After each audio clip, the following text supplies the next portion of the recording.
জাহান্নামের আগুন থেকে বাঁচার দরকার আছে না নাই? এইভাবে এলোমেলো চলাফেরা, শুক্রবারের নামাজে গিয়ে বাকি সব বাদ দিয়ে নামাজও পড়বো, শুধু খাবো। আরে বাস্তবতা এমন, এখনকার ঘুষখোররা বলেছে শোনেন 3 লাখের নিচে হবে না, আপনাকে বুঝতে পারতেছি না, জোরের টাইম চলে যাচ্ছে, দিলে দিন না দিলে যায় নামাজ যাই। বড় আশ্চর্য, বড় আশ্চর্য। আরে ভাই, নামাজ আল্লাহর সাথে অপরাধ, ক্ষমাকারী কে? জানা আল্লাহর সাথে অপরাধ, ক্ষমাকারী কে? মদ পান আল্লাহর সাথে অপরাধ, ক্ষমাকারী কে? কিন্তু যার থেকে ঘুষ নিছেন, এটা কি আল্লাহর হোক না মানুষের হোক? ক্ষমাকারী কে? মানুষ, আল্লাহ না। আল্লাহ ক্ষমা করবে না, আল্লাহ নিজের উপরে হারাম করে দিয়েছে এটা। আপনি যদি বলেন যে আমি 3 দিন ভাত খাবো না, পারবেন? এই ওয়াদার উপর থাকতে পারবেন নাকি খিদের জ্বালা খেতেই হবে?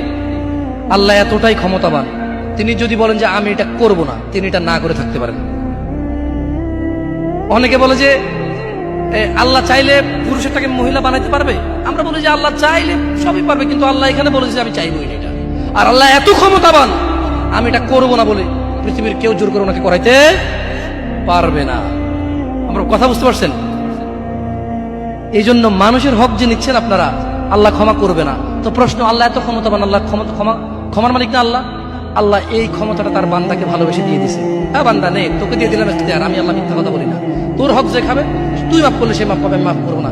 আমি দাখিলে দিব না জায়গায়, কি করবে না? আমি না কি করলাম?